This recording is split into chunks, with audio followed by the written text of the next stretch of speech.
ಜೇರಘು ಅವರ ಮಗ ಶೌರ್ಯಗೂ ಕೂಡ ಹನುಮಂತ ಅಂದ್ರೆ ತುಂಬಾನೇ ಇಷ್ಟ. ಹನುಮಂತ ಆಟ ತುಂಬಾನೇ ಚೆನ್ನಾಗಿದೆ, ಚೆನ್ನಾಗಿ ಪರ್ಫಾರ್ಮೆನ್ಸ್ ಅನ್ನ ನೀಡ್ತಾ ಇದ್ದಾರೆ ಅಂತ ಕೂಡ ಇದೀಗ ಶೌರ್ಯ ಕೂಡ ಮಿಸ್ ಮಾಡದೆ ವೀಕೆಂಡ್ ನಲ್ಲಿ ನೋಡ್ತಾರೆ. ಮತ್ತೆ ಕಿಚ್ಚ ಸುದೀಪ್ ಬರ್ತಾರಲ್ಲ ವೀಕೆಂಡ್, ಸೊ ಈಗ ಇಂಪಾರ್ಟೆಂಟ್ ಇರುತ್ತೆ ವೀಕೆಂಡ್. ಮತ್ತೆ ವೀಕ್ ಡೇಸ್ ಕೂಡ ಹನುಮಂತನ ಒಂದು ಆಟವನ್ನ ಸಹ ನೋಡಿ ಮೆಚ್ಕೊಂಡಿದ್ದಾರೆ. ಮತ್ತೆ ತುಂಬಾ ಚೆನ್ನಾಗಿ ಫಸ್ಟ್ ಗಿಂತ ಈಗ ಅಂದ್ರೆ ಮಿಡ್ ವೀಕ್ ಅಲ್ಲಿ ಅಂದ್ರೆ ಎಲ್ಲಿ ವೈಲ್ಡ್ ಕಾರ್ಡ್ ಎಂಟ್ರಿಯಾಗಿ ಬಂದಿದ್ದಾರೆ ಹನುಮಂತ, ಆಗಿಂದ ಇದಕ್ಕೂ ಬಹಳಷ್ಟು ಡಿಫ್ರೆನ್ಸ್ ಇದೆ. 6ನೇ ವಾರವೂ ಕೂಡ ತುಂಬಾ ಚೆನ್ನಾಗಿ ಪರ್ಫಾರ್ಮೆನ್ಸ್ ಅನ್ನ ನೀಡ್ತಿದ್ದ ಹನುಮಂತ, ಎಲ್ರಿಗೂ ಕೂಡ ಇಷ್ಟ ಆಗ್ತದೆ ಮತ್ತೆ ಇಂಪ್ರೆಸ್ ಸಹ ಮಾಡ್ತಾ ಇದ್ದಾನೆ.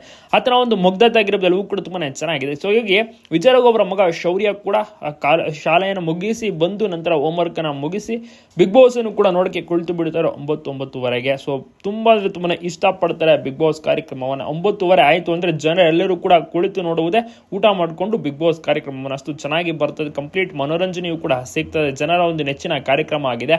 ಶೌರ್ಯಗೂ ಕೂಡ ಇಷ್ಟ. ವಿಜಯ್ ಅವರು ಸೀಸನ್ 1 ವಿನ್ನರ್ ಆಗಿದ್ರಲ್ಲ, ಈ ಸತಿ ಹನುಮಂತ ವಿನ್ನರ್ ಆಗ್ತಾನೆ ಅಂತ ಕೂಡ ಶೌರ್ಯ ಅವರು ತಿಳಿಸ್ತಾ ಇದ್ದಾರೆ. ನಿಮ್ಗೇನು ಅನಿಸಿದೆ? ಹನುಮಂತ ವಿನ್ನರ್ ಆಗ್ತಾನ ಬಿಗ್ ಬಾಸ್ ಸೀಸನ್ 11ರಲ್ಲಿ? ತಪ್ಪದೆ ಕಮೆಂಟ್ ಮಾಡೋದನ್ನ ಮರಿಬೇಡಿ. ಎಲ್ಲರೂ ಕೂಡ ಇಷ್ಟಪಡ್ತಾ ಇದ್ದಾರೆ. ನೋಡಬೇಕು ಏನಾಗುತ್ತೆ ಹನುಮಂತನ ಒಂದು ಪರ್ಫಾರ್ಮೆನ್ಸ್ ಟಾಸ್ಕ್ ವಿಚಾರದಲ್ಲಿ.